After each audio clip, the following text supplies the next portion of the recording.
have some time to look at questions 1 to 5.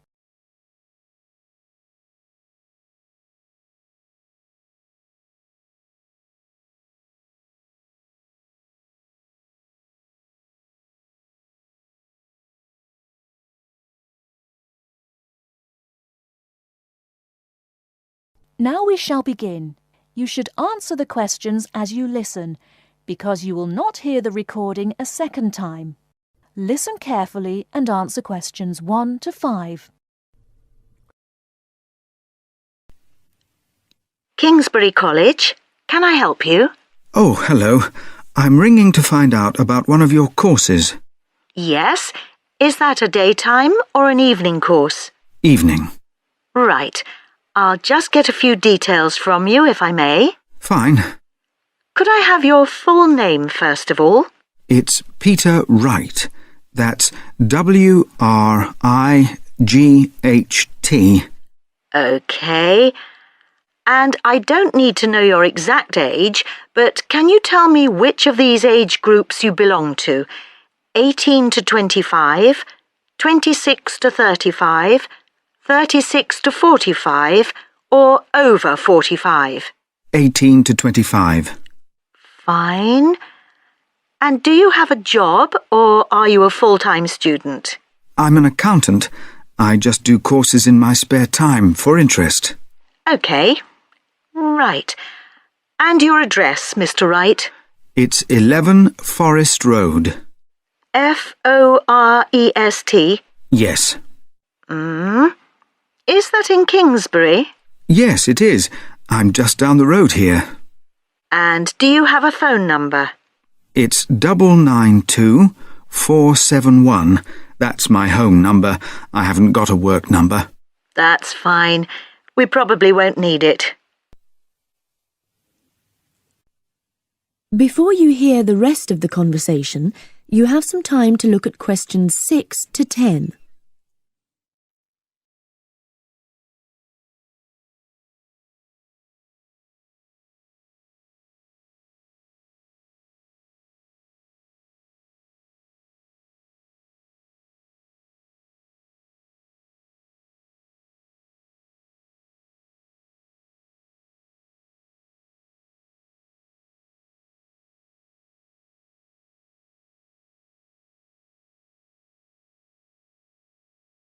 Now listen and answer questions 6 to 10. Now, you want to register for a course. Yes, cookery. Do you happen to know the exact title of the course? We've got Thai cookery on Wednesdays, or Mexican cookery on Fridays, or... Mexican. I'd like to do both, but I'm busy on Wednesdays. OK. Well, you can always do the other one next term, I suppose. Now, do you know when it begins? Is it the 26th of March? That's right. And it's £45 in total. That's including the ingredients. How would you like to pay? Card? Cash? Can I send a cheque? You can, yes, as long as it arrives at least 1 week before the start of the course. OK. And I'll just give you a reference number, if you could make a note of it and write it on the back. Yes? It's CZ943. Yes, got that. Good. Well, there's just one last question. Do you have any special requirements that I should make a note of? Yes, there is one thing. I use a wheelchair. Right, so you need to have access for that. OK. Don't worry, your room is on the ground floor and I'll make sure there are no steps involved. We can always put a ramp in. Thanks. So, we look forward to seeing you on the 26th of March. That is the end of part 1. You now have half a minute to check your answers.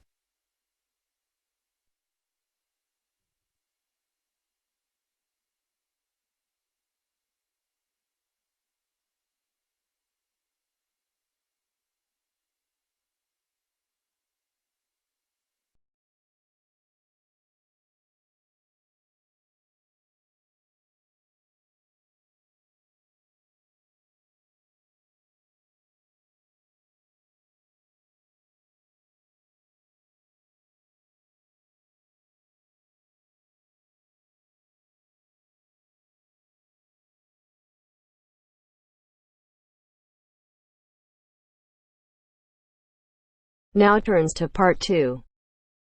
Part 2. You are going to hear a conversation between a student and a driving instructor. First, look at questions 11 to 14.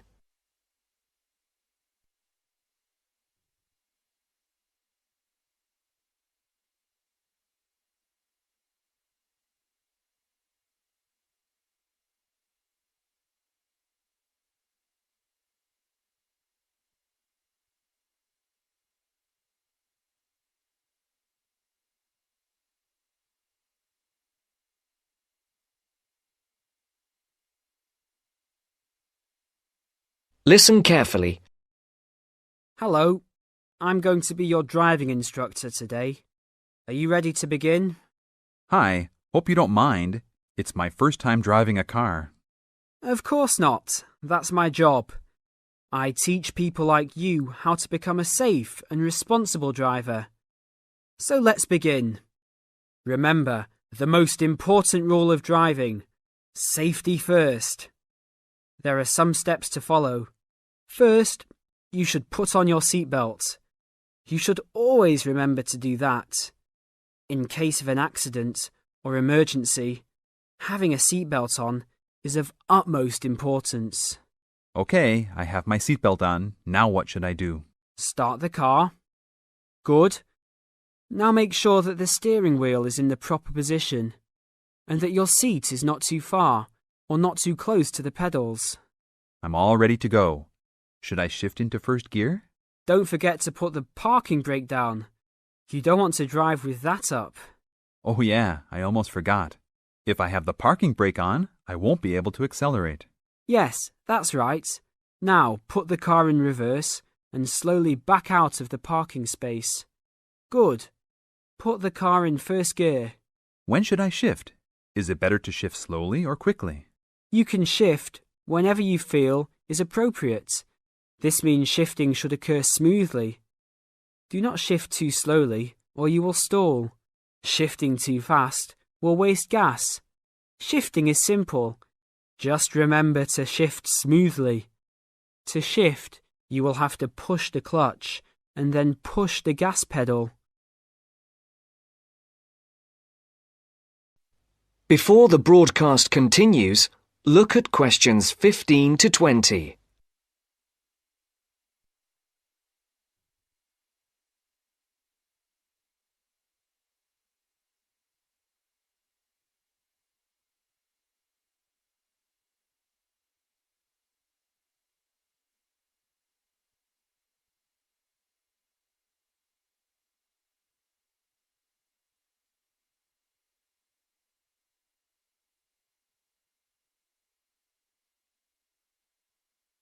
You will now listen to the second part of the talk. Remember, smoothly is the key to good shifting. Like this? Yes, that's good. Now keep it slow. Don't drive very fast just yet. Be sure to constantly check your mirrors for oncoming traffic. Always be aware of everything that is around you, including 3 important things. Remember these 3: people crossing the streets, other cars, and bicycles riding next to you. What should I do if I see a yellow light? Well, it's always better to brake instead of trying to run it. But if you're travelling at a speed where it's impossible to stop in time, then you should try to make it across the intersection. But remember, you should always try to stop. It's the safest way to avoid an accident. Even if I have to brake very suddenly? Yes, even if you have to brake suddenly. What about if a driver behind me is going a lot faster than I am? You should always be ready to move to a slower lane if a driver behind you is forcing you to go faster than you are comfortable with. Never try to speed up to accommodate a faster driver. You could risk an accident or a speeding ticket. It's better to let him go. That sounds like good advice. Be careful. There is a sharp turn up ahead. Remember to brake before turns. Otherwise, you might flip over if your speed is too high going into a turn. Got it. I know that I should always try to observe all traffic safety. That's right. If safety is not your first priority, it will make driving very dangerous for you and other drivers on the road. Okay, park the car here. You did a great job today for your first day. I'll see you in 3 days. Thanks so much. I will see you then.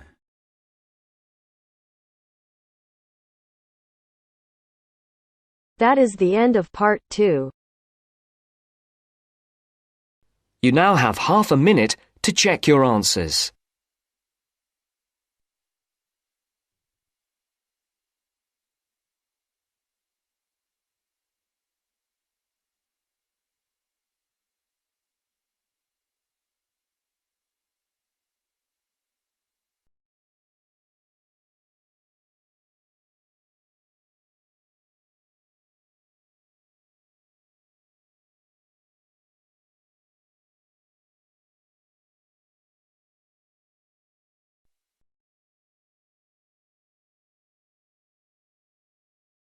Now turns to part 3. Part 3. You'll hear 2 university students discussing a social science lecture they attended. First, you have some time to look at questions 21 to 24.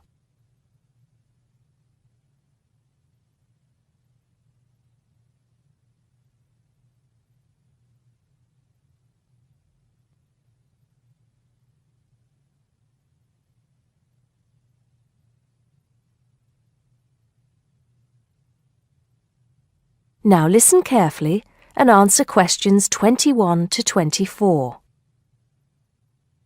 Did you go to the first social science lecture yesterday? Yeah. Didn't you see me there? No. I was trying so hard to understand the lecturer. What didn't you understand? A lot of it, really. For example, he said we needed to study history as part of the course, but I didn't get why. You probably missed it. He said early on that we need to learn from our past mistakes. Right. But he also said we need to put ourselves in the place of our ancestors. Why is that? I think the point is that it's not enough to know how they lived and what they did. We need to know what they thought. I see. And I've written transferable skills in my notes next, but I have no idea what that means. If you study social science, you learn skills that you can use in a job. Oh, right. Is that all? Okay, but why is that? The point he made was that in studying social science, you use a flexible and adaptable approach to learning. Before you hear the rest of the conversation, you have some time to look at questions 25 to 30.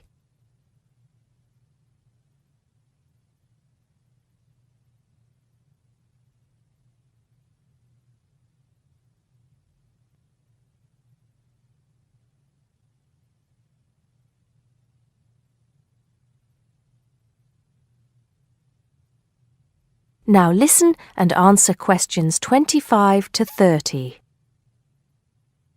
He also kept mentioning all the other subjects we will need to study as part of the course. I didn't write them all down, did you? Some of them. I think I can make sense of my notes. The first one was anthropology, which he said would cover prehistory and archaeology as well. Okay. Then there's economics. I wrote down that this was not meant to mean that we will spend all our time looking at economic theory, but more that we need to see how humans behave. That's good. I don't think I could handle economic theory. He said something about education too, didn't he? Yeah. He said we'll be looking at how cultural information is handed down from one generation to the next through teaching children. He said we'd be focusing on geography too, but I can't really remember which aspects. Can you? I noted it down, I think.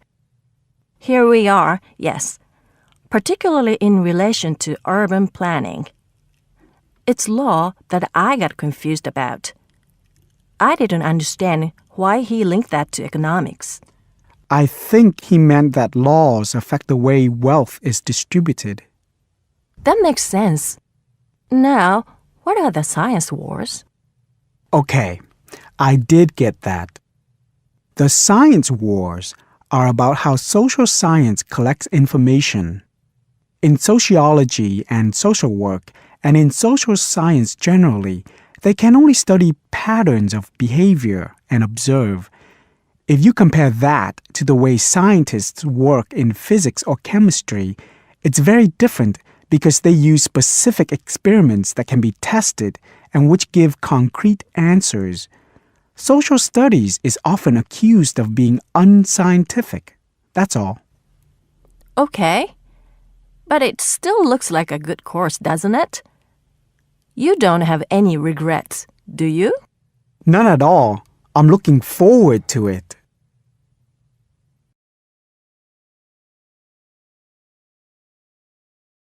That is the end of part 3. You now have half a minute to check your answers.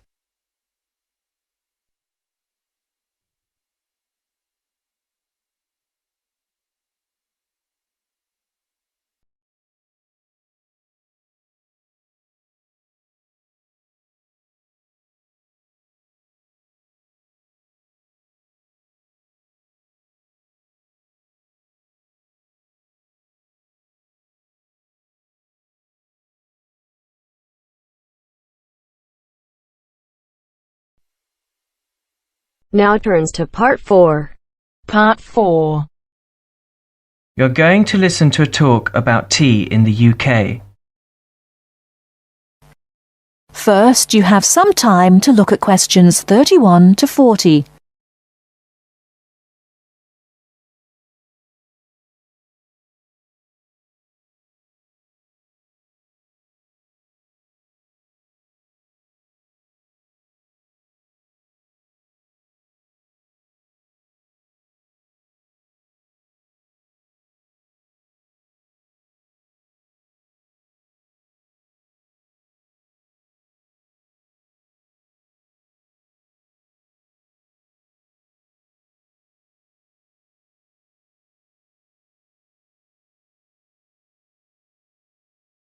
Now listen carefully and answer questions 31 to 40. During the 1930s, there was a popular song which had the title, "Everything Stops for Tea," and to millions of British people, a restful cuppa is still an ideal way to relax for a few minutes from the rigours of the day. The English custom of drinking tea has its roots in the 17th and 18th centuries. When first imported to Britain, the exotic cha, or cha, as the Chinese tea was variously called, was considered a man's drink to be enjoyed with colleagues at London coffee shops. These were popular meeting places for many walks of life: politicians, lawyers, poets, actors, and writers. Many London clubs began in this manner, and the famous Lloyd's Insurance underwriters started out as Lloyd's Coffee House. In 1706, the first coffee house that offered tea was Tom's Coffee House, owned by Thomas Twining. He realized that he needed to introduce an added attraction to compete with the many other coffee houses in London, and tea was rare, exotic, and extremely expensive. With these credentials, tea became an exclusive drink and enabled Twining to open a tea shop under the sign of the Golden Lion in the Strand. By the 18th century, the ladies of the more affluent classes were going China mad, using tea as an excuse for displaying their extravagant purchases of Chinese porcelain and Dresden tea sets. A comprehensive tea tray would consist of a teapot and stand, teacups and saucers, sugar bowl, milk jug, and basin for discarded tea and tea leaves. Tea was still expensive and kept in locked tea caddies. Skilled craftsmen fashioned caddies of carved inlaid woods fitted with crystal and precious metals. To ensure the servants weren't tempted by this priceless commodity, the caddy was kept locked, and only the mistress of the house held the key and prepared tea when guests came to visit. No well-brought-up young Englishwoman could consider herself socially acceptable unless she knew how to brew a proper cup of tea. As the 18th century progressed, changes in commerce and working hours resulted in the main meal of the day being taken much later in the evening.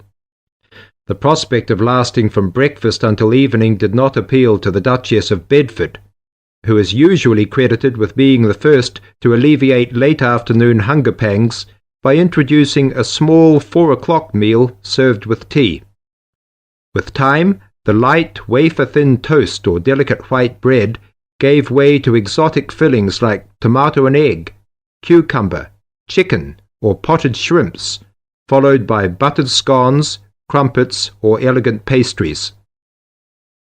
The popularity of tea continued to spread, but it was not until 1839 that the first shipment of Assam Indian tea was landed in Britain. A healthy trade with India was soon established, and tea clippers, like the Cutty-Sark, now a museum in a dry dock at Greenwich, were reaching the peak of their sailing days. In 1879, the first limited shipments of Ceylon tea began to arrive, and by 1880 this had been firmly established alongside Indian and China teas, giving the broad range of teas that are available today. There have been few changes in 3 centuries of tea trading. London is still the centre, and indeed Twinings still has a shop on the site of the original Tom's Coffee House at 216 The Strand. The name Twining has been linked with tea for over 280 years. Indeed, it was Richard Twining, in his capacity as chairman of the dealers of tea, who in 1784 persuaded Prime Minister William Pitt to reduce the high tax on tea, making the beverage more accessible to the general public. That is the end of part 4. You now have half a minute to check your answers.